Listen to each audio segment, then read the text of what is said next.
çan çıgar. Organ çandı görgende elle kengin can çıgar. Atandın görüdün organ çandı karasa.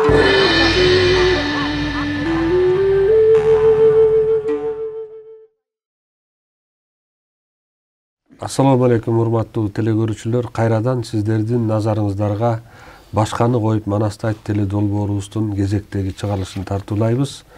Бүгүн биз студиябызга тарых изилдөөчү, жазуучу, коомдук ишмер Муса Сапаев агайды чакырганбыз. Агай кош келипсиз. Рахмат. Биздин студиябызга мына алдыбызда 7-8 ноябрь чоң байрам турат. Bir кезде Советтер Союзунун убагында Улуу Октябрь революциясынын күнү катары майрамдалчу эле. Ушул майрам ал эми биз эгемендүүлүк алгандан кийин бул күндөрдү тарых жана бабаларды эскерүү күнү катары белгиленип келатат. Мына ушул алдыдагы байрамыңыз менен сизди жана жалпы телекөрүүчүлөрүбүздү куттуктайбыз. Чоң рахмат. Агай, сиз менен өткөндө 6 передача кылдык.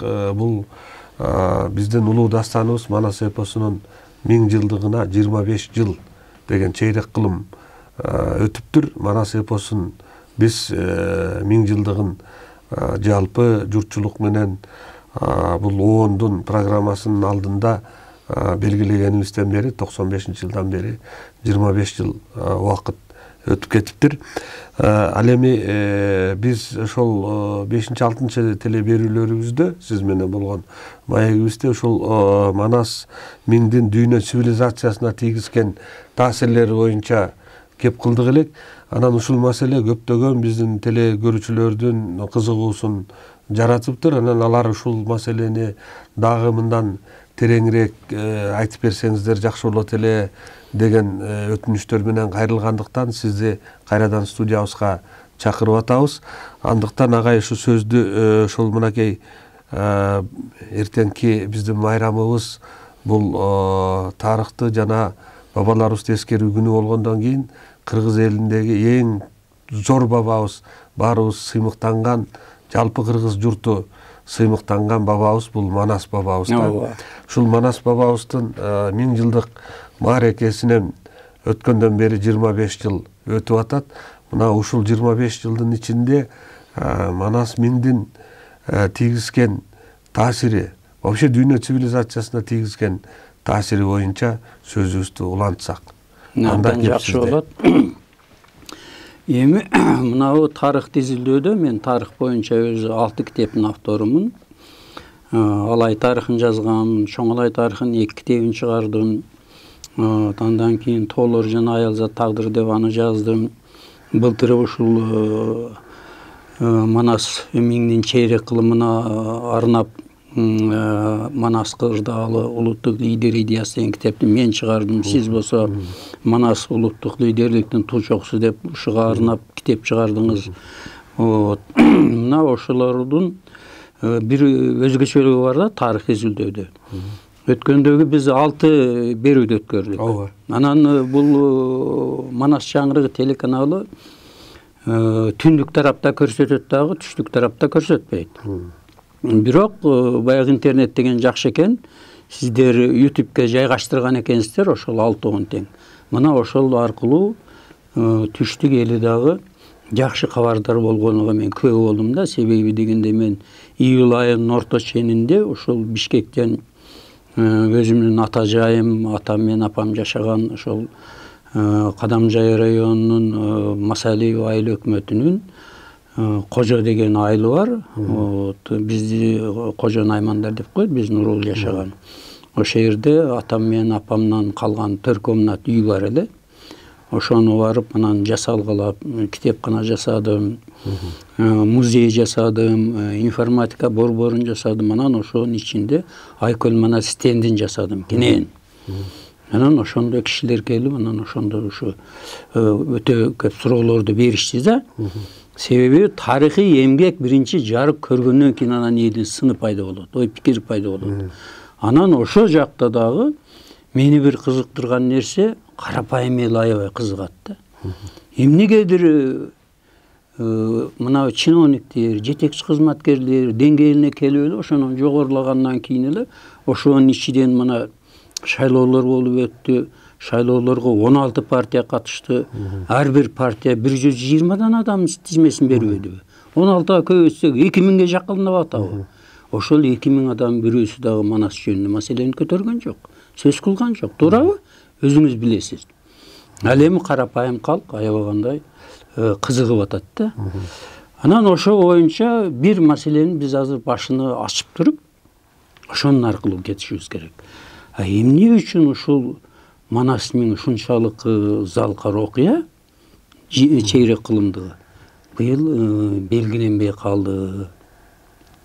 Себеби бул Манас миңдей залкар маареке Кыргызстандын алмыстактан бери мына өзүңүз баш болуп жанагы Төлөк Төракан уулунун Кыргызстан жырасынан китебин бет ачарып өтпөдүк, анан баарыбыздын алдык окудук. Ошол 7000 жылдын ичинде мындай залкар иш-чара болгон эмес. Андан бери да болбой жатат. Мындан кийин дагы болоруна менин көзүм жетпейт да. Эми келечекке буйруса болуп калар деп үмүт кылалы. Эми мына алып карап көрүң. 5 мамлекеттин жетекчилери катышты. Түркиянын президенти Сулайман Демирел, Азербайжандын президенти Гейдар Алиев, Өзбекстандын президенти Ислам Каримов, Казакстандын президенти абдан катуу кызуу катышкан Нурсултан Абишевич Назарбаев, Түркмөнстандын президенти Сапармурат Ниязов, Россиядан да чоң адам келет. Делегациянын башында Россиянын вице-премьер-министри Дмитрий Яров келип катышат. Кытайдан чоң делегация келет. Кытайда Кытай эл республикасынын төрагасынын улуттук иштер боюнча орун басары деген Венсин деген мырза ошо Пекинден 5 адам алып келет. Анан кийин бияка Кызыл Суу Кыргыз автономия эмесине барып ал жерден Жусуп Мамайды баш кылып 30га жакын адамды алып келет. Бул Кытай делегациясы абдан кенен катышкан. Кандайча кенен катышкан? Булар Манас миңдин официалдуу мааракеси 25 августтан 31 августка чейин созулганда 25 күнү келип 31-деги эгемендүүлүк майрамына да катышат. Ооба. Аскар Акаевдин кабыл алуусунда болушат. Анан кийин Кытайга кетип, анан Манаска өзгөчө эме жасайт да. Бул бир жагынан алып көрөлү. Экинчи жагынан Американын президенти Билл Клинтон баш болуп куттуктоолор өткөндө сөз кылдык. Россиянын президенти Борис Ельцин куттуктоосу бардыгы 32 мамлекеттин жетекчиси куттуктоо жөнөтүп атат. Бул эмне деген сөз? Андан тышкары бул иш-чараны эме 94-жылдын 5-октябрында Бириккен Улуттар Уюмунун Генералдык Ассамблеясынын 49-сессиясынын 2-комитетинин күн тартибинин 12-пунктуна ылайык 1995-жыл бүткүл дүйнөлүк деңгээлде Манас жылы деп жарыяланат. Эми мынаны карап көрөлү. Өзү Бириккен Улуттар Уюму ушундай мааниде 3 эле иш-чараны жарыялаптыр да. Мен интернеттен абдан казып карадым. Бул биринчи Махабхарата, Индиянын Махабхаратасы. Экинчиси Гомер жылы деп, Одиссея, Илиадага байланыштуу. Үчүнчү Манас жылы, башка жок. Демек Манасты ошол эки улуу дүйнөнү дүңгүрөткөн эпопея менен бир катар коюп атканын өзү укмуш да. Андан тышкары мен дагы кичине айтып кетейин. Дүйнөлүк баатырдык эпостор деп 48 эпос тизмеде бар. 48. Эми кээ бирөөлөрүндө 2-3 эпос кетет, жалпысынан 32 мамлекет экен. Ушул 32 мамлекет бардыгы тең Манас жылына байланыштуу өзүнүн иш-чарасын өткөрөт. Андан сырткары Бириккен Улуттар Уюмунун жанагы резолюциясында кабыл алынган токтом Бириккен Улуттар Уюмуна ошол кезде 223 мамлекетти мүчө болгон, бардыгына милдеттүү да аткарууга. Себеби жылдын аягында отчет беришет. Ошол жыл боюнча эмне иш өткөрдү. Демек ошол боюнча мына Америкада өтөт, көргөзмөсү башка Европанын бардык мамлекеттеринде. Айрыкча Финляндияда Калевеллага боюнча, Германияда өтөт, Гаябат жөнүндө ыр деген эмеси бар. Франция Нибелинг жөнүндө ыр деген эмеси бар экен. Англия, бүт Европа мамлекеттеринде өтөт. Анан бияктан башка дагы мамлекеттерде өтөт да. Мына моунун өзү бул Манас миңнин өзгөчө миссиясыны, өзгөчө бир бийиктигини, салымын көрсөтүп атат да. Анан ушуга байланыштуу мындай окуя болду да, темике ушундагы айта кетпесек болбойт. Эмне үчүн быйыл ошол Манас миңнин чейрек кылымдык юбилейини биз белгилебей калдык деген. Себеп? Себеп мындай болот. Бул 2019 жылдын декабрь айынын башында бул жөнүндө сөз болгон. Маалымат каражаттары чыгып ушу Манас миңдин чейрек кылымдык маарекесин белгилешибиз керек, татыктуу деп. Анан бул жөнүндө талкуу болот дагы. Кээ бир биздин белгилүү эле адамдарыбыз, тарыхчыларыбыз бул Манас миң деген ошо 95 жылдын 24 декабрында Аскар Акаевчу экинчи жолу президенттик мөөнөткө шайлоо жөнүндө болгон да иш-чара. Ошонун гана пиар кампаниясы болгон. Биз эмне үчүн президентти көтөрүмөлөгөн пиар кампаниянын юбилейин өткөрүшүбүз керек деген эмени ойду айтып чыгышат да. Туура эмес эмелерди айтып чыккан турбайбы? Туура эмес айтып чыгат. Бирок эмеге тарыхка кайрылып келсек, биз мындай эки фактыга эме болобуз. Биринчиден, белгилүү залкар окуяларды, залкар фигураларды ар кандай президенттик шайлоого карата пиар пайдалануу. Бул дүйнөлүк практика. Ошол эле Американы алалы. Линкольн, башка дагы ошол Рузвельт, же болбосо мына Буштар, андан кийинки жанагы Буш младший, андан кийин Барак Обамалар шайлоого жакындаганда жанагы Кеннедилердин трагедиясы жөнүндө жаңы материал таптык деп алып чыгып атпайбы? Көрдүңүзбү? Бул дүйнөлүк практика. Муну осуждать этиштин эч кандай кереги жок. Экинчиден, кыргыз эли даанышмандык кылып, ошол Манас миңди Аскар Акаевчтун заслугасы же эмесинен бийик коюшкан. Эмне үчүн? Анткени Кыргыз Республикасынын президенттери деген китеп бар. Китепте кашкайып жазылып турат. Абсамат Масалиев жеңип чыгат ал шайлоодо. 52,8% добуш алат. Анан жеңип чыккандан кийин бул декабрда болгон да. Анан бир катар баягы райондордо кар жаап, эме шайлоонун бюллетендери келбей атат, жетпей атат деп 2 күнгө кечиктирип туруп, Аскар Акаевди жасалма түрдө шайлоодо эң оор бурмалоо ошондо болгон. Аскар Акаевди жеңди кылып 72%га чыгарып жиберишет. Эме менен. Көрдүңүзбү? Демек кыргыз эли Аскар Акаевди кулаткандан кийин фактически ал Манас миңди эмгеги катарында эме кылган эмес да. Элибиздин даанышмандыгы ушунда турбайбы? Бийик койгон да. Ошон үчүн бизде ошол бул Манас миңде ошол Аскар Акаевдин экинчи мөөнөткө шайланышына пиар катарында деген бул өтө мындайча туура эмес баада. Бул өзү негизи Манаска кылган кыянатчылык десек деле болот да. Манаска дагы, тарыхка дагы, рухка дагы, духка да кылынган кыянатчылык. Бул бир эле Манаска эмес. Эми бул биздеги ситуация. Мындан тышкары ошол Манас миңге баягы катышып отуруп, анан ушул жерден бир өзүнчө эргүү алып, анан кийин барып Түркмөн президенти анан рухнама деп өзүнүн түркмөн элин кандай кылып баягы дүйнө элине таанытуунун жолун издеп, анан рухнама деген китебин жазгандыгы тууралуу дагы өткөн передачада айтып бердиңиз эле, ушуга кененирээк токтолсоңуз. Эми ошол биз мындай деп эме кылабыз да, бизде бир өтө чоң бир кемчилик ушул жерден чыгып калат да. Бизде мына сынчыл акыл, аналитикалык ой жүгүртүү деген бар да. Өз алдынча тыянак чыгар. Ушул жагыбыз кемчилик экен да. Себеби дегенде ошол келип катышкан жанагы президенттер, жогорку жетекчилер бардыгы тең Манас миңден чоң таасирленип алат. Ошонун ичинен биринчи башында мынакей Сапармурат Ниязовдун мына Рухнама китеби, Рухнама деген Бул 2 том, мынаусы 1-чи том. Эми ушул рухнаманын мына акыркы бетин ачабыз могу жерден. 1-чи томунун акыркы бети. Акыркы бети мына могу жерде жазылып турат. 97 жылдан 2001 жылга чейин жаздым дейт, 4 жыл.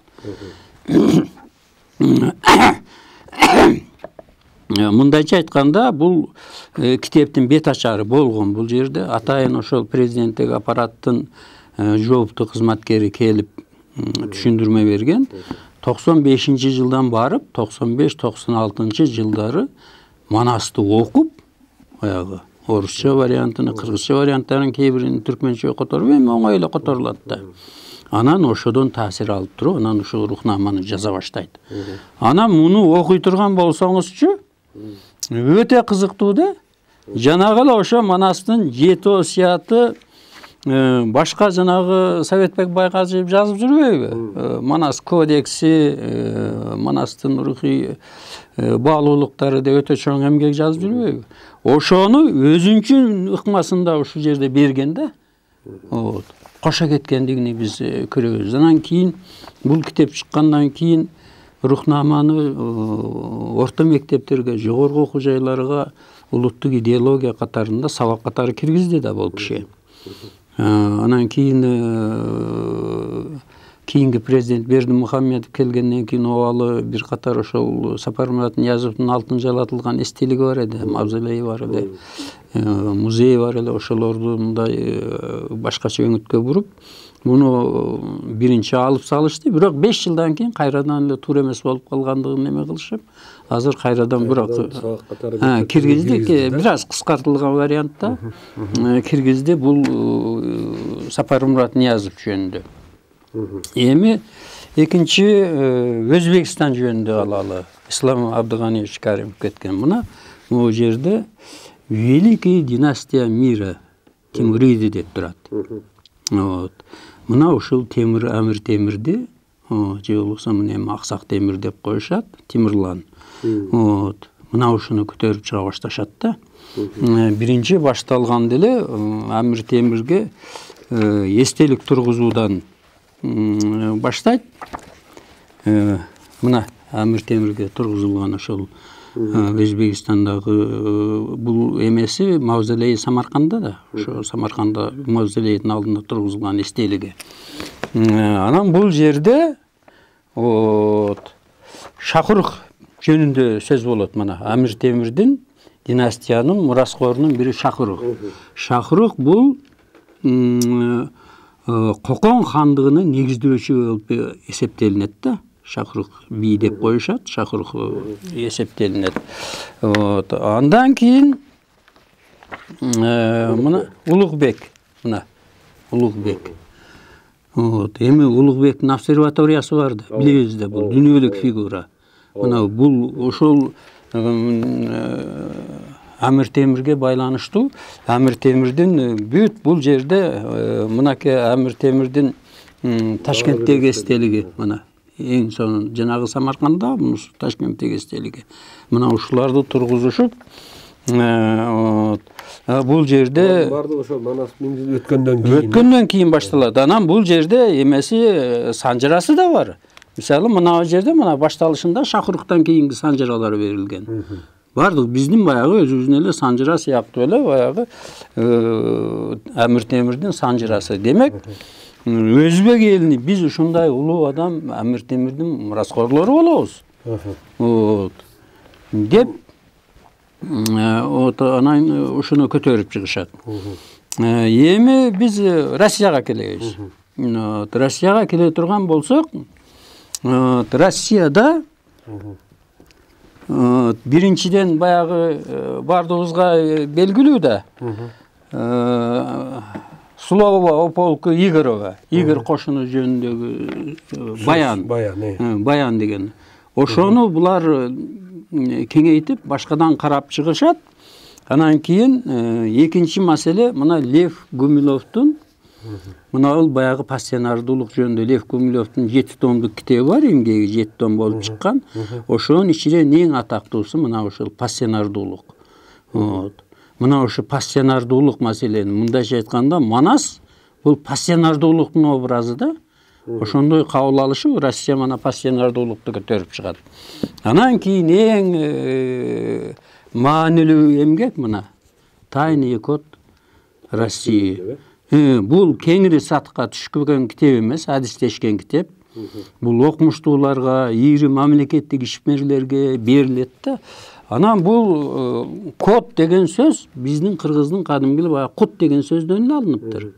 Вот. Тайный код деген бул купуя кут.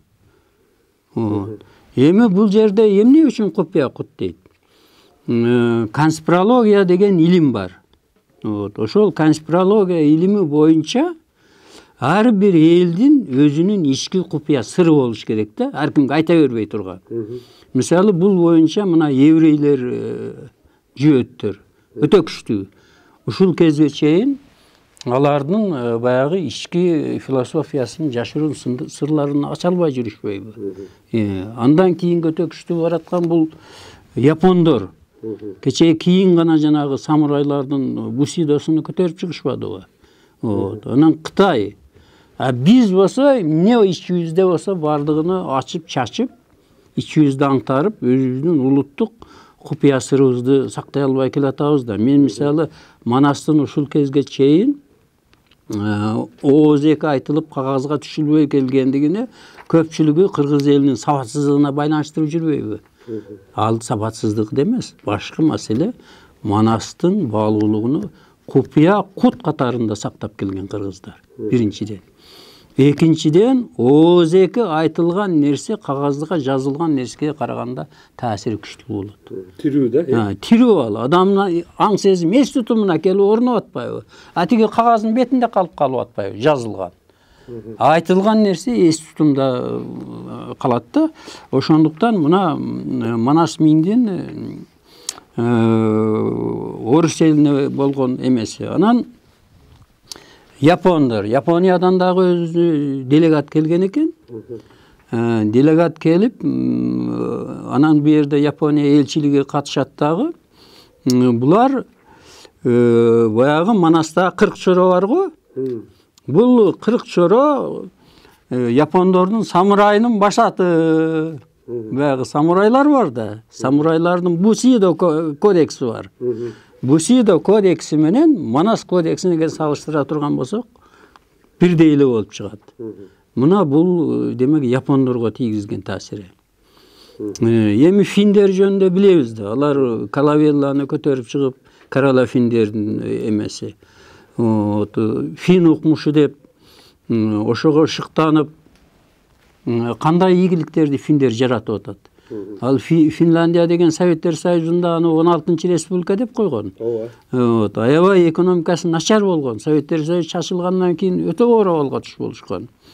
Бирок ошого карабастан ошол Калавелла эпосундагы баатырдык образдарга шыктанып, биз деген жөнөкөй эл эмеспиз деп, мына кандай чоң ийгиликтерди жаратып атышат да. Эми ошолордун ичинен ошо дүйнөлүк таасир берген. Эми бардык мамлекеттерде иш-чаралар өткөн, Италияда да өткөн, Франция, Германия, майда тиги Австралияга чейин өтөт ошол Бириккен Улуттар Уюмунун резолюциясынын токтомуна байланыштуу, ошону аткаруунун бир көрүнүшү катарында. Ошонун ичинде албетте биз Кытай эл республикасына өзгөчө маани беребиз да. Эми Кытайлар кандай болду? Кытайлар башта эле Жусуп Мамайга көңүл бөлүп анын айткандарын баягы китеп кылып чыгара башташкан чыгар бир катар эмгектери. Бирок Манас миңден кийин уже Жусуп Мамайга такыр башкача көңүл бөлөт да. Врач дайындайт. Көзөмөлчү адам дайындайт. Туруктуу стипендия чегерет. Көрдүңүзбү? Анан бүтүндөй ошол Кызыл Суу Кыргыз автономия областындагы Манас айткандардын тизмесин ала баштайт булар. Мына ошол жерде Манаска өзгөчө көңүл бөлүп, анан кийин өздөрүнчө бир эмеге келет, мына мен алып келдим. Великий династия мира, династия хан. Мына могуга өзгөчө көңүл бөлөт. Эми Конфуцийга да көңүл бөлө башташат. Эми ал эскиден келаткан традиция. Негизден хан. Бая бизде хан башкарат деген сөз ушунан келип чыккан. Хан династиясы. Хан бул адам. Ошонун урпактары династия. Анан булар өздөрүнө хансулар дейт да. Хансулар деген дагы ушу хан династиясынын негизинде келип чыккан. Эл деген сөз хан деген хан эли деп аталат. Хан эли, ханзу, хан эли деп. Мына ушудан башталат. Мына ушул династия маселеси, анан династия маселесинде кадимгидей эле кыргыздын санжырасы колдонулат да. Ошо хандан кийин демек кимдер хан империясы тил бийликте болгон, анан кийин Син империясы, анан кийин Чин империясы, анан кийин империялар көп да, бирок башатында хан империясы туруп атат. Мына Кытай мамлекети ушул жака көңүл бөлүп, Манаска эми тургузган анын жана Акчийдеги эстелигине 40 чоросу менен аны анан ошондой эле булар Мустер деген жерде Мустоодо Манастын эстелигин коюп, анан Манас фестивалын өткөрүп, жыл сайын ошого туристтерди тартып, укмуштай, значит, ошо көңүлдү беле башташканда. Мына улуу чакта мына былтыр эле мурдагы жылы болуп калды, ачылды. Манастын 40 чоросу менен турган эстелик эң дүйнөдөгү чоң эстелик болуп эсептелет.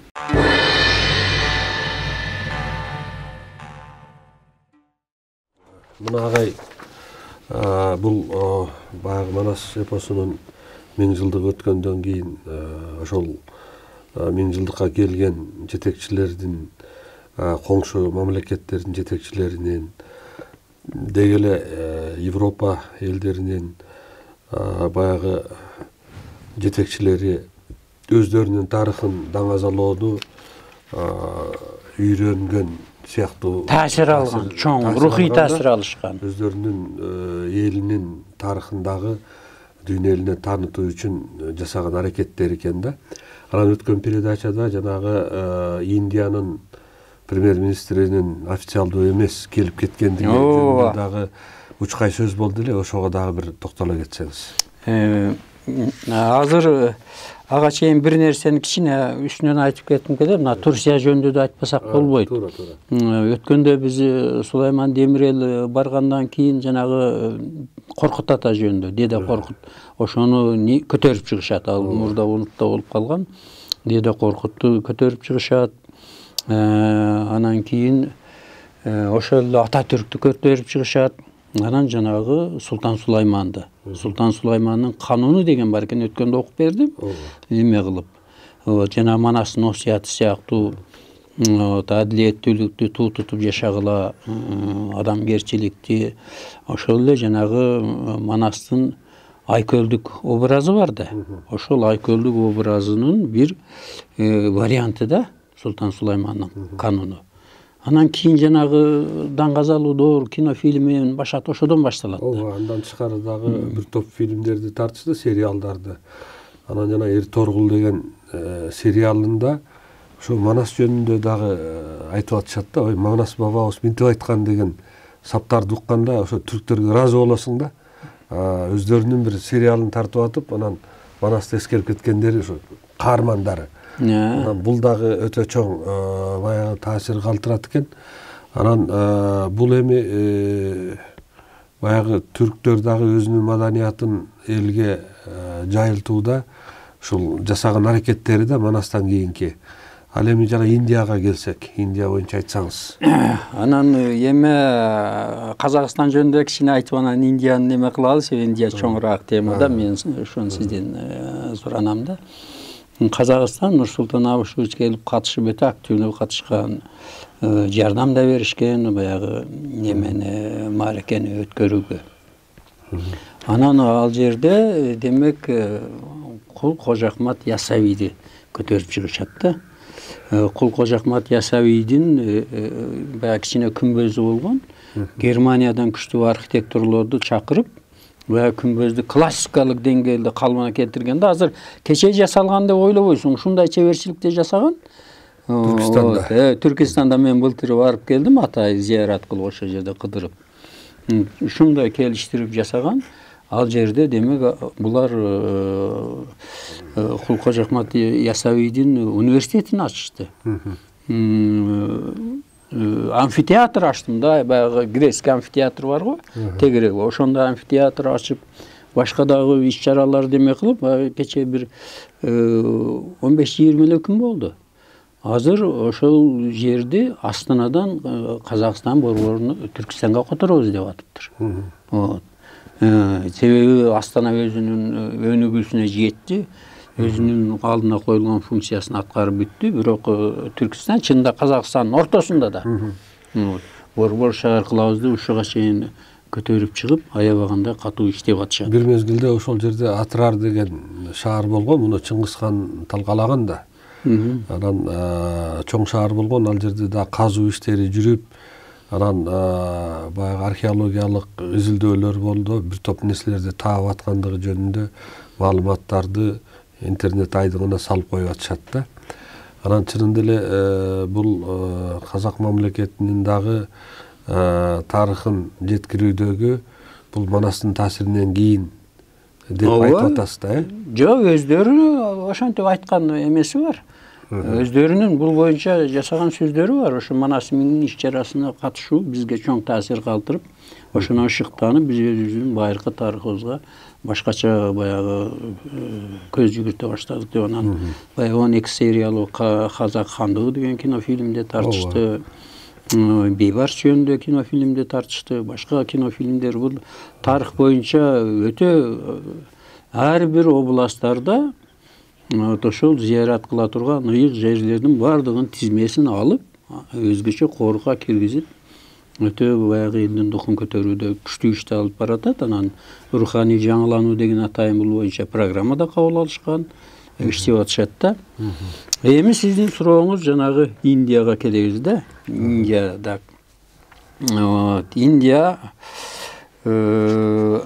мамлекети мындай. 25 августтан 31 августка чейин официалдуу бөлүгү бүтүп, нам коноктор кетишти. Биздин өзүбүздө да кичине тынчып эме болгондон кийин 20 күндөн кийин 21 сентябрь күнү Индия мамлекетинин премьер-министри, Индияда премьер-министр башкарат да. Президент бар, ал символикалуу деле аны эч ким эскерте албайт. Ири идеолог Памупапарти Венката Нарасимха Рао жумушчу визит менен келет Кыргызстанга. Бул өтө таң калыштуу да. Ошо келип, анан бизде андай эле чагылдырган эмес, бир аз эле кыскача эле көтөрүп айтылган. Катардагы эле визит сыяктуу. Анан ошол келип бул жерде бир күн болуп, анан кийин эртеси кайра Индияга учуп кетет. Анан ошол Индияга учуп кеткенде бул киши Вариам Сингх деген Джавахарлал Неру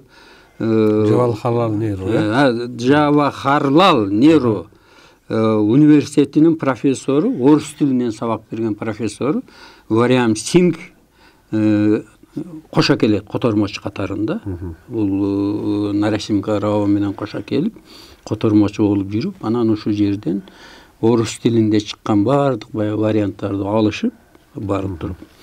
Анан Индияга баргандан кийин ошону хинди тилине которуунун үстүндө анан кийин мына бул Вариам Сингх иштей баштайт да. Мына могул Манастын хинди тилинде ошол Манастын котормосу экен. Котормосу. Бул 97-жылы жарык көргөн. Көрбөйсүз кандай оперативин иштешкен.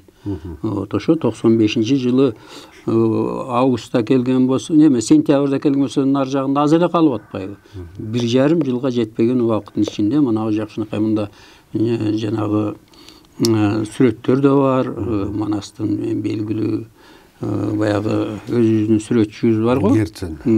Ошо Герцен тарткан сүрөттөрүн да эме кылган. Анан бул мунун бет ачары Ош мамлекеттик университетинде болгон. Мына чакыруу кат.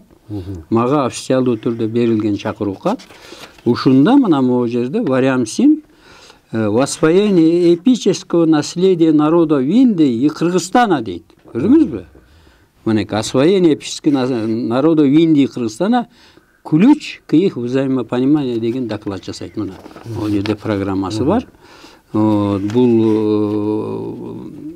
Манас университетинде так кайсы числода 6 октябрь 97 жылы өтүптүр.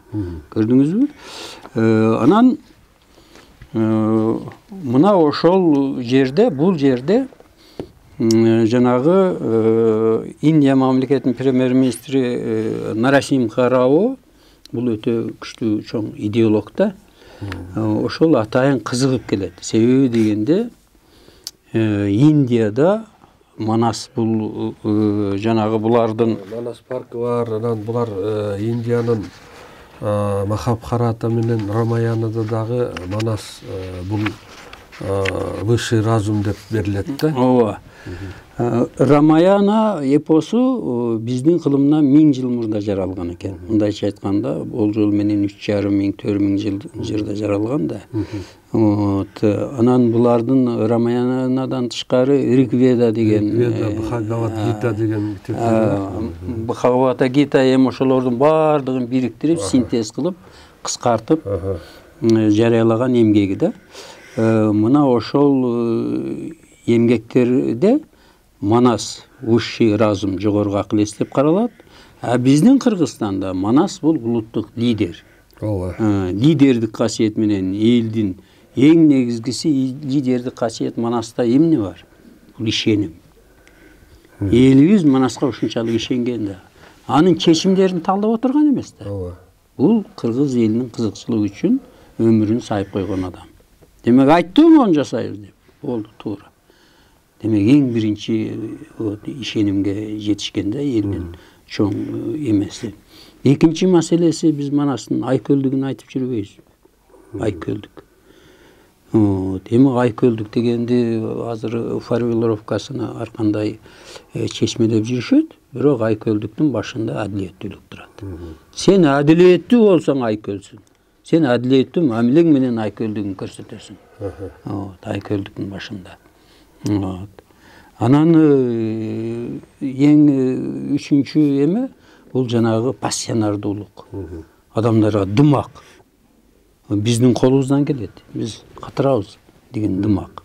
Мына ушулардын бардыгы демек мына ушул эки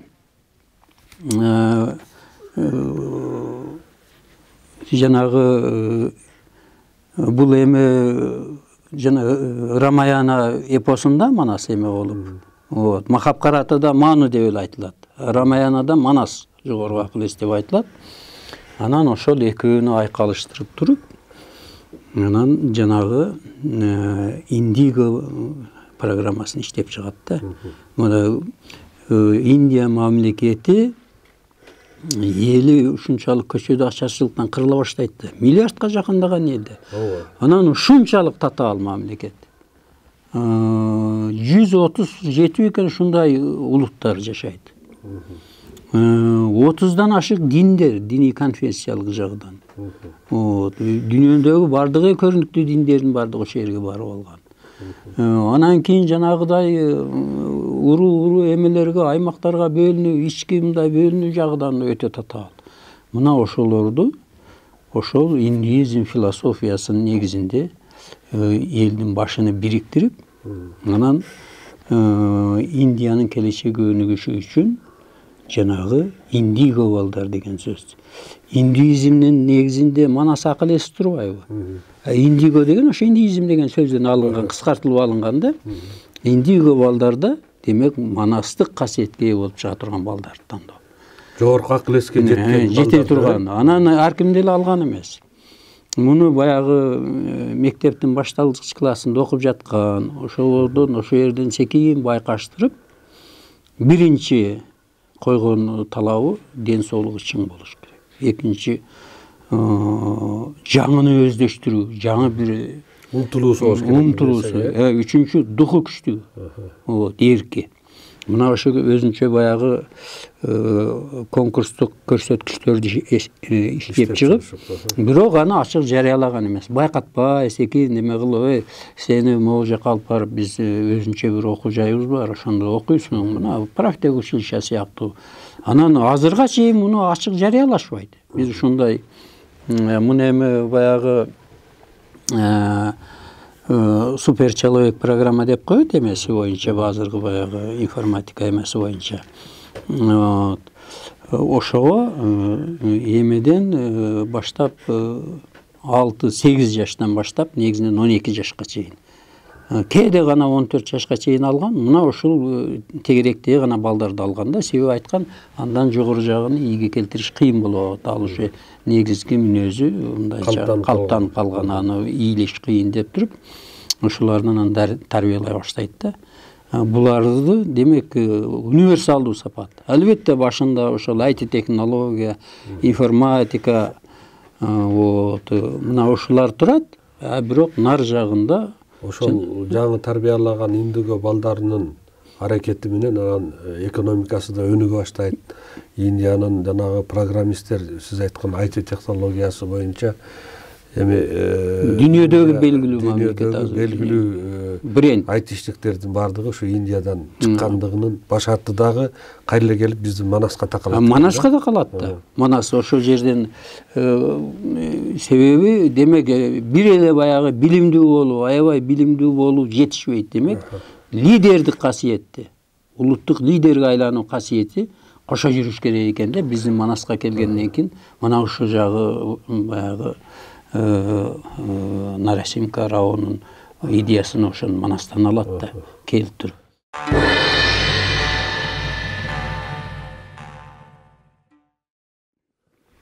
Ошол Индиядагы жогорку Ахиллес деген манасты бир кичине кыскача айтып кетишибиз керек да, элге түшүнүктүү. Бизден эмнеси менен айырмаланат Индиядагы манас? Ачып бериш керек. Ригведада адамдын акыл эс аң сезими 7 баскыч менен өлчөнөт экен да. Биринчиси физикалык дене, мына биз физикалык денебиз, физикалык дене. Экинчиси эфирдик дене. Бул эфирдик дене акыл эсибиз, ой жүгүртүүбүз, өзүнчө дене. Бул биз физикалуу денегебиз, биз жөн эле биздин жаныбыз бар. Ага экинчи дене кириш керек да, акыл эс. Ал экинчи дене. Анан үчүнчүсү астралдык дене. Астралдык дене бул эмоция. Ачууланабыз, күлөбүз, кайгырабыз. Бул өзүнчө дене экен. Биз эмоция менен жашайбыз да. Эмоциясы слабый адамдардан, мындайча айтканда акылдуу адамдар чыкпайт экен да. Эмоциясы күчтүү адамдардан чыгат экен. Анан төртүнчүсү менталдык дене. Ментал же болсо ой жүгүртүп, тыянак чыгаруу, акыл калчоо жөндөмдүүлүгү да. Бизде эң Кыргызстанда азыр өнүкпөй жаткан ушул. Бизде менталдык дене өз алдынча бирөө бирдемени айтса эле ошону туура экен деп эле кабыл алып атпайбызбы, кыйкырып бакырып. Аны өз алдынча акыл, жан дүйнөбүздөн өткөрүшүбүз керек да. Демек бизде да менталдык дене болуш керек. Бул төртөөнү төмөнкү манас деп айтат экен. Индия эмесинде. Эми жогорку манас 3 эмеден турат да. Бул монеке акыл эс аң сезимдин таасирлерге булганбаган тазалык абалында сакталып калуусу. Көрдүңүзбү? Терс ар кандай жаман ойлорго, жаман ниеттерге булганбастан тазалык абалында сактап калуусу. Бул купуя сезимдин негизинде болот экен да. Купуя сезим менен айтат, мен ушул жаман нерселерге булгана турган болсом, келечекте мага жакшы болбойт деп купуя сезим аркылуу аныктап, өзүнүн жан дүйнөсүнү, акыл эсини, мүнөзүн тазалык абалда сактап калыш бул өтө чоң маселе да. Ар кандай баягы жаман терс жактара кирбестен. Экинчиси рухий байлыктын эң негизги байлык деп кабыл алынышы. Материалдык байлыктан дайыма рухий байлык жогору. Үчүнчүсү ар бир адам Кудай касиетине умтулуш керек экен да. Баягы Кудай адамды өзүнө окшоштуруп жараткан деп жүрбөйбүзбү? Демек, биз үчүн Кудай Таала эң негизги образ. Мына ошого карап, ошол образга жакындоо карап туруп, мүмкүн болушунча ошол Кудайдын образыны негиз алып, демек Кудай баарын көрүп турат. Жогорку адилеттүүлүктүн символу, чындыктын символу. Кудай бул чындык, чындык бул Кудай. Мындай түшүнүш керек да бул боюнча. Чындык бар жерде Кудай бар. Чындыкты бурмалап атасыңбы? О сен 30 жол намаз окуйсуңбу, орозо тутасың, башка кутасыңбы? Сен уже Кудайдын жолунан сен чыгып кеттиң. Сен чындык менен жашасаң, Кудайдын жолунда баратасың. То есть баягы 7-чи бийиктикте чындык менен Кудай бир түшүнүк катарында кабыл алынат экен да. Кудай чындык. Себеби биз мына чындыкта биз барбыз. Өзү бул аябай кызыктуу да, чындык жөнүндө бир кичине немен айтып берейинби? Мисалы бир мына шаркой ручканы алдык да, темирди алдык да. Шуну майдалап бөлө беребиз. Атом калат, Атомдон кийин протон калат. Протон, нейтрон жана башкалар калат да. Эң акырында бир бүртүк калат. Көрүнбөс эң акырында бүртүк калат. Анан ошол бүртүктө бөлүнүш керек да. Ошону бөлөм дегенде жоголуп кетет экен. Көрдүңүзбү? Эң акыркы кичинекей бүртүк жоголуп кетет. То есть баягы Кудай Таала жоктон бар кылган, бардан жок кылган деген. Ушул жерде баягы мына адронный коллайдер деп жазышпадыбы? Ооба. Анан бул атомдон кийин баягы протон, анан нейтрон, позитрон, анан бозон деп эң кичинекей бозон дебеди. Анан бозонду да расщеплять эткенде баягы бөлгөндө анан нейтрин дегени чыкты да. Анан нейтрин бир эле секундада эки жерде боло алат экен да. Аралыгы 735 километрде ошондой эмеде одновременно боло алат деген нерсе. Анан ушуга карата бизде жанагы Шайдоот дегендин мезгил сабактары деген 9 китеби чыкты. Анан ушул Шайдоот атанын китебинде муну кыргыздар медер деп койгон экен да. Жанагы кичинекей медерим жер түбүнө жетерим деп айтылат го. Анан ошо медерлер бөлүнөт экен да.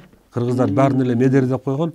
Анан канчалык кичирейген сайын медер, анын күчү ошончолук чоң болот деген нерсе да. Анан бул адам өзүнүн медерлерин иштете алганда, ошол эмелерин, бул мээнин иштөө процесс аябай көбөйөт экен дагы, башкалардын акылын окуй алат, оюн окуй алат, анан ошондой эле аларды башкара да алат деген нерселер жазылып атат да. Анан ушул жагынан алганда чыны менен эле биздин элибизде дагы улуулуктар сакталгандыгы жөнүндө кеп болуп атат да.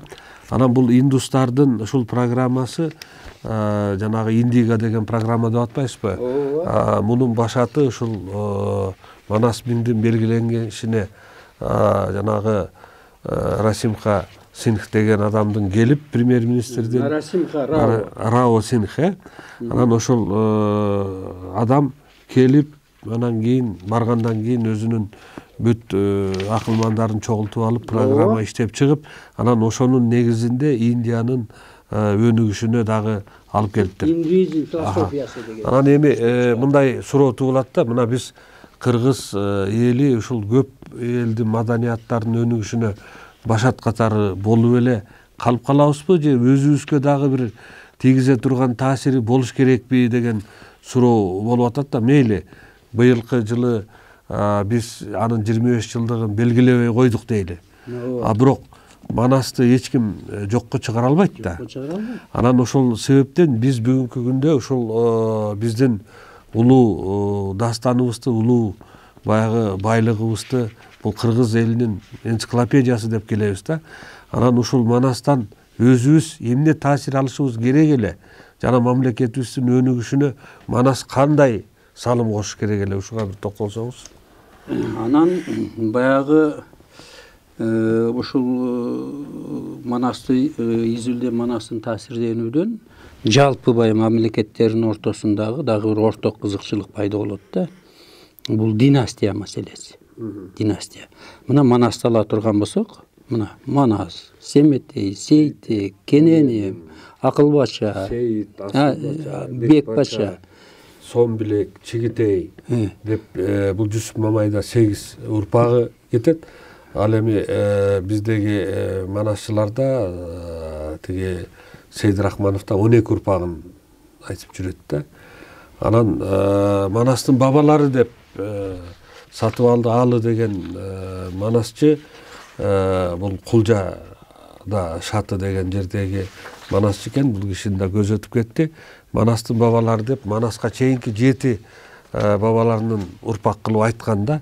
Анан ушул династия боюнча бул дүйнө элдеринде бардык эле бийликтер ушу династиясын жасоого аракеттенет экен да. Ушул боюнча дагы пикириңизди айтып, анан кийин жана маселеге келсек.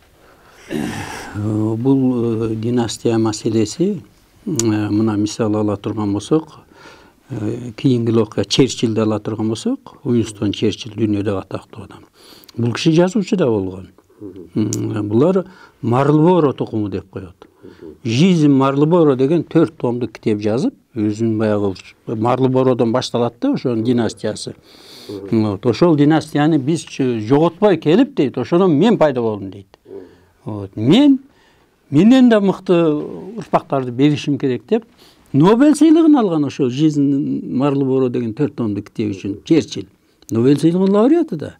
Бул киши 92 жыл жашап өттү, 93 жыл. Узак жашады.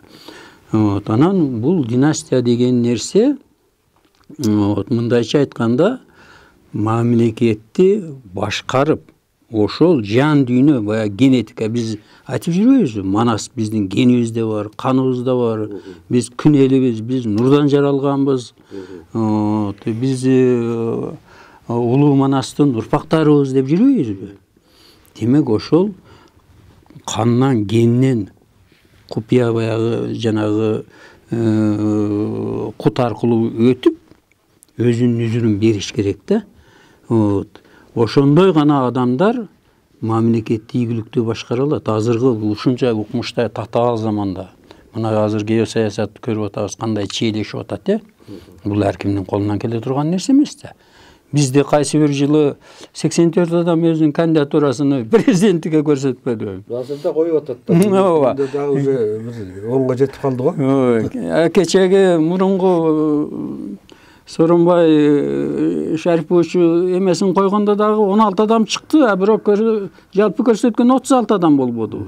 Бул деген сөз бизге мамлекеттин башчысыга болгон көз караштын ушунчалык төмөн түшүп кеткендигине кудулар да коюп жүрбөдү. Не деген сөз? Бул шылдыңда уят да бул элдин алдында. Манастан чубак кем. Манастан чубак кем бекен деп. Мына ошондой нерселерде жанагы династиялык көз караш деген сөз, бул жерде санжыра бар. Ооба, династия кыргыздын санжырасынын негизинде эле. Мисалы ошол Америкада Рокфеллерлердин династиясы, Кеннедилер династиясы, Фордтордун династиясы атактуу. Германияда дагы өтө өздөрүнүн династиялары бар. Англияны айттык. Россияда Юриковичтер, Романовтар династиясы деп. Романовтар династиясы. Муну бизде кээ бир чала сабаттуу саясатчылар, бул деген жанагы урууга бөлүнүүгө алып келет. Бул деген колотко алып келет, бул трайбализмге алып келет, бул үй бүлөлүк кланизмге алып келет. Турусты дабдырап жүрүшпөйбү? Буга кенен көз менен караш керек да. Мына ошол дүйнөлүк масштабта династия маселесине көңүл бөлүп башталат ушу Манаска байланыштуу. Анан эми өзүбүзгө келебиз. Биз кандай болдук? Ошо Манас меңди өткөргөн өзүбүз. Мына дүйнөнүн өнүгүшүнө биз укмуштай чоң түрткү болду да ошол окуя. Мисалы алып көрөлү, жанагы Ашхабад, Бишкек талаш деген ат чабыш. Ошого бизде жакшы маани бербей жүрөт.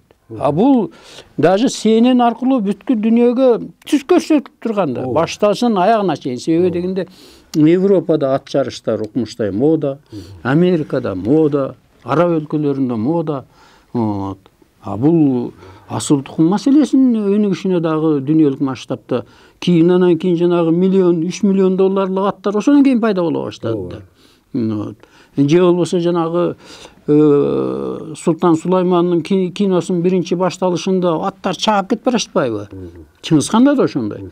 Ошолордун бардыгын жанагы Манас миңдин талашып өткөн тойдо ошондой ат менен чапкылашып, ат жарышы болуп, ошол жерден алынгандыгы мына көрүнүп эле турат. Эми өзүбүзгө келебиз Кыргызстанга.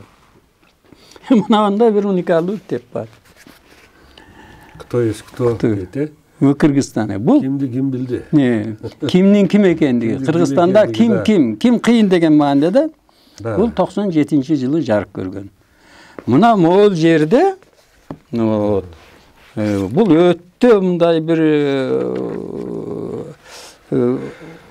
чоң акчага ушундай өтө сапаттуу жасалган мына Манастын жети осуяты. Ооба, баштаганда. Башталышы. Анан бул жерде мындай. Бул ошол Манас миңди өткөрүүдө ошого башынан аяк катышкан чиновниктердин бардыгы бар да бул жерде. Ошо жыйындарга, жана илимий конференциялар болду, ар кандай мааракелер болду, ал эмес айылдарда жана көчө майрамдары болду, мекемелерде болду. Ошолорго катышкан адамдарды мунун китептин идеясы.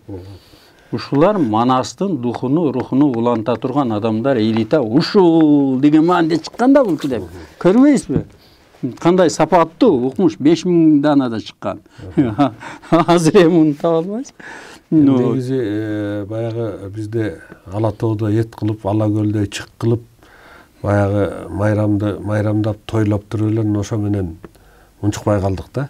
Себеби кийинки жылы Манас 1001 деп, 1002 деп бир эки жолу аракет болду, баягы белгилегенгечи. Анан ошону менен эле өтпөй калды да. Анан эми албетте бул китепке чыккан адамдардын Кыргызстандын өнүгүшүнө кошкон ар биринин өзүнүн салымы бар деңизчи. Сөзсүз да. Ал эми салымы да бар, алымы да бар. Бүгүнкү күндө бизде жанагы бул мына жакында эле тополоң болуп 3-чү президентибиз дагы кеткенге мажбур болду. Бул 5-президент, бирок 3-чүсү мажбур кетип атат да. Анан ушундай акыбалда биз кайрадан Манаска кайтып келсек, эмне баягы өрнөк алышыбыз керек дагы мамлекетибизди башкарууга жолду кайрадан эле Манастан издешибиз керек деген тыянакка келебизби? Ушуга пикириңиз кандай? Мына монда мен дагы ала келдим. Кыргызский государственный народный эпос Манас деп. Мына бул Аскар Акаевич 20 чакты китеп чыгарган. Ошонун ичинен эң белгилүү, эң ийгиликтүү жазылган китеби. Мен мен 3-4 жолу кайталап окуп чыктым. Бул Кыргызстандын эгемендүүлүгүнүн 10 жылдыгына арналган. Анан баягы 2002-жылы Кыргыз мамлекеттүүлүгүнүн жылы дебеди, ошонун идеясы да ушул китепте айтылып кетет. Анан бул китептин бир кызыктуу жери бар. Жанагы Гумиловдун пассионардуулук идеясы ошол Манастын пассионардуулугу жөнүндө бул эпос Манас кыргызский государственности дейт да, мынакей. Пассионарности глазами физика дейт. Мына ушул жерде Аскар Акаевич Манас биздин баягы дымагыбызды, биз ареттүүбүз, намыстуубуз, биздин уятыбыз бар, биз мамлекетибизди уят кылбай көтөрүп кетебиз деген бизде дух болуш керек. Манас ошонун символу деп жазат дагы, бирок өзү ошол нерсени аткара албай калды да. Аягы эмне болду? Трагедиялуу болду, Качып кетүүгө мажбур болду. Качып кетүүгө мажбур болду. Экинчи маселени Курманбек Салиевичтин тагдырын алалы. Бул киши бийликке келгенден кийин улуттук идеологиянын жазуу боюнча экинчи улуттук комиссияны түзөт. Биринчи улуттук комиссия 1995-жылы 12-майда Апас Жумагуловдун буйругу менен түзүлгөн. Улуттук идеология себеби дегенде улуттук идеология жанагы теориялык жагы өзүнчө, Манас менен ошол жанагы улуттук идеология экөөнү бириктирип туруп, өткөн идеология иш-чараларды бириктирип, анан ошодон улуттук идеология чыгаруу аябай туура идея болгон. Кийин ошону таштап атты. Экинчи улуттук идеология боюнча комиссияны түзүп, биримдик аркылуу өнүгүү деген анда кичинекей китепче чыгарышкан. Ошол жерде Манас маселеси кирбей калган. Мына Курманбек Салиевичтин тагдыры эмне болду? Көрдүк, Ооба. Андан кийин эми Роза Отунбаева келди, киши жөнүндө ар кандай талаш тартыш, пикирлер ысымы жок эле эмеде деген талаш тартыш болуп атат. Эми 1,5 жылдан ашыгыраак бийлик жүрдү. Анан кийин Алмазбек Шашеновичтин тагдырын алып келели.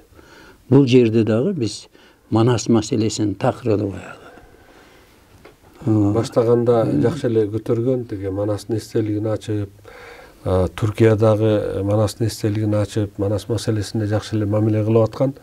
Анан кийин эле бирөөлөрдүн тилине кирип туруп, Айкөл Манас китебин соттоого экстремисттик чыгарма деп туруп, сотко түздөн түз тапшырма берип эме кылган, бирок өзүнүн тагдыры акыр аягында түрмөгө апарды да. Анан бул жагындагы ойлонсок болот. Абдан туура айттыңыз мына. Сооронбай Шарипович болсо Манаска келгенден эле такыр мамиле курбай, Манас бул молдокелердин ширк деген эмесине кирип алып, Манас жөнүндө таптакыр айтылбай да калды, сүйлөнбөй да калды. Ошол себептен улам бул киши дагы 3 жылга жетпей кетип калды да. Жок, анан кызыгы мындай, бул киши ушу декабрь айынын башында болуш керек. Манастын чейрек кылымдык юбилейини өткөрүш керек деген сөздү айткан телевизордон чыгып. Кийин нарким келип алып туруп, ой, бул Манас деген Аскар Акаевди 2-мөөнөткө президент кылып шайлоо үчүн пиар компания эле болгон. Себеби ошол 95-жылы 24-декабрда Аскар Акаевич президенттик 2-жолу шайланганда. Ошол пиар компанияны биз эми белгилейбизби десе, ошолорго муюп, ошолордун тилине кирип тагдырын көрүп атабыз.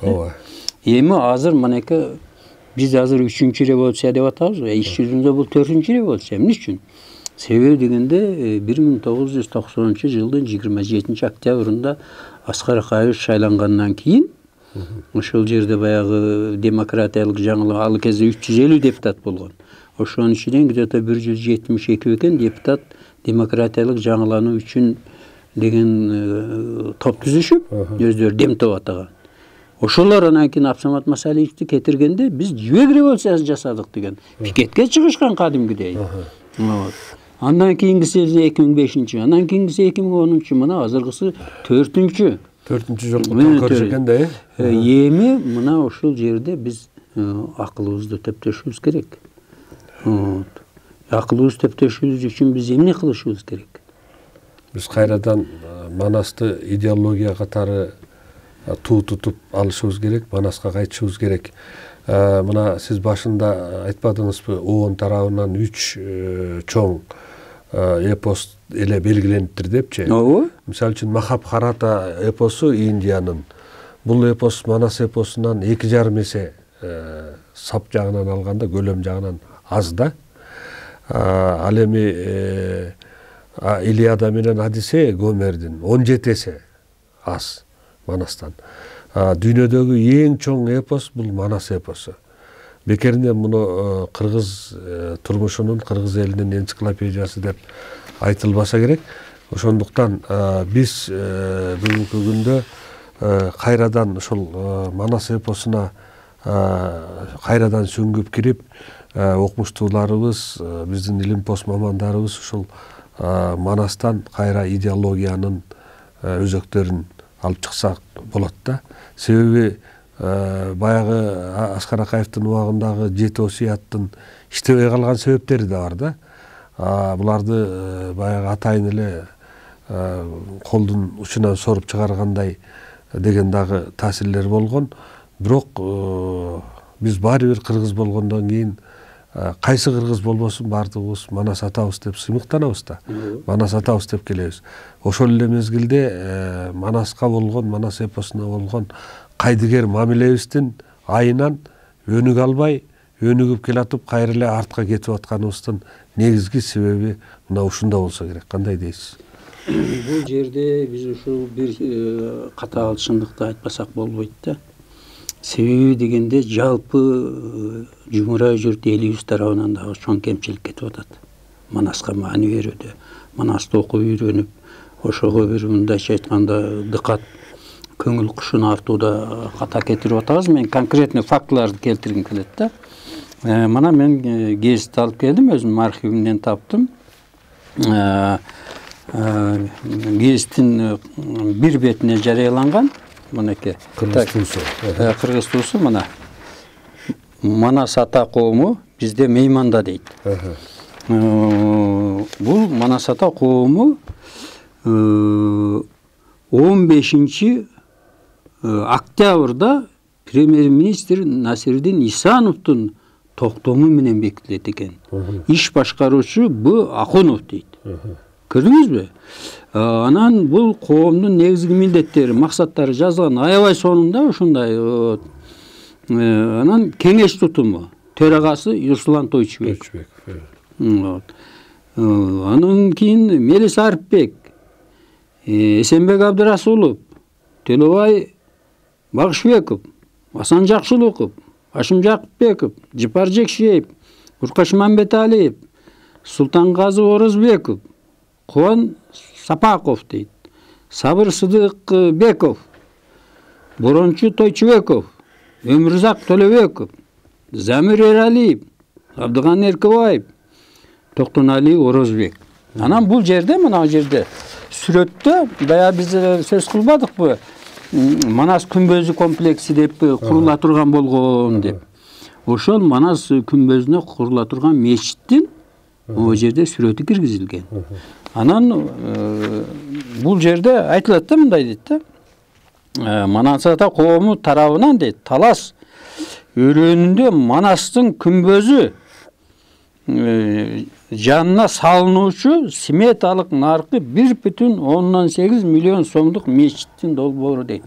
Эми ошол биринчи сомду биз кабыл алганда $401 болгондо. 1 миллион 800 миң деген бул укмуштай комплекс болгондо. Мындайча айтканда ошол идея Таласта биринчи зыяраттык жай кылабыз деген да. Мусулманчылык негизиндеги. Кийин анан биз светтик мамлекет биз болбойт деп анан Манас Ордо комплексине айландырып жүрүшпөйбү. Мына ушул Манас ата коому бүгүн барбы? Бүгүн жок. Көрбөйсүзбү? Мына. Бүгүн жок. Бул коом боюнча кийин Компартиянын бюросунда дагы каралып, ЦК Компартиянын бюросунда каралып, анан ошол жерде бир топ тепки жеп, ошо башында эле бир топ тоскоолдуктарга тушукканы мен өзүм күбө болгом да. Эми агай баягы мына Манас эпосунун белгиленгенден бери 25 жыл чейрек кылым өтүп атат. Манас эпосу биз 1000 жылдыгын белгилеп атканда төрөлгөн балдар бүгүн эрезеге жетип, үй бүлөлүү жашта болуп, өздөрү уже балалуу болуп калган кезде эми мына дүйнө элиндеги маданияттын өнүгүшүнө, ошол дүйнө элиндеги белгилүү инсандардын кайрадан баягы өздөрүнүн мамлекетине жаңыча көз караш менен тартууланышынын башаты катары ошо Манастын 1000 жылдыгы деп айтып атасыз. Изилдеген адам катары мына эртең бизде тарых жана бабаларды эскерүү күнү деп белгилейбиз. Кудайым буюрса биздин жаңы жетекчилерибиз Садыр Нуркожоевич баш болгон бийликтеги азаматтарыбыз Манас эпосуна, Манас феноменине, Манас атабыздын башкарган мамлекеттик ыкмаларына кайтып келип, кыргыз мамлекетин өнүктүрүүдө, кыргыз идеологиясын түптөөдө Манаска кайрадан кайрылат деген үмүт менен бүгүнкү берүүбүздү аягына чыгалы. Мен эки ооз сөз кошуп койгум келет да болгону. Мына элибиз дагы Жумурай журтубуз ушул Ала тоону мекендеген ак калпак кыргыз Манаска жаңыча көз карашта мамиле кыла башташыбыз керек. Азыр Манас деген ураандан башка айылдарды аралап элден сурасаң, Манастагы окуяларды эчтекесин айтып бере албайт. Эң белгилүү чоң казатты айтып бере албайт. Башкасыны айтпай эле коелу. Ошондуктан элибиз дагы ошон үчүн биздин элибиздин турмушу жакшырбай атат. жакырчылыктан ошон үчүн биз чыга албай атабыз. Элибиз дагы ар бирибиз бийликке жаса берет экен, башка болот экен деп карап отурбастан, Манаска жаңыча көз караш менен карап, терең сүңгүп кирип, өзүбүздүн жан дүйнөбүздү, дымагыбызды байытышыбыз керек да. Туптуура айтасыз, агай. Мына урматтуу телекөрүүчүлөр, бүгүн биз Манас эпосунун 1000 жылдыгынын дүйнө цивилизациясына тийгизген таасири деген темада коомдук ишмер, белгилүү жазуучу Муса Сапаев агай менен болдук. Ушуну менен бүгүнкү берүүбүз соңуна чыкты. Агай, сизге чың ден соолук каалайбыз, албан ийгиликтерди, ушул изилдөөлөрүңүздү мындан ары дагы кеңири жайылтып, кыргыз элине таратып, элибиздин баягы Манасты таанууда сабатын жоюуга өз салымыңызды кошуп жүрө бериңиз. Шуну менен бүгүнкү берүүбүз соңуна чыкты. Кийинки көрсөтүүлөрүбүздө жолукканга чейин аман туруңуздар.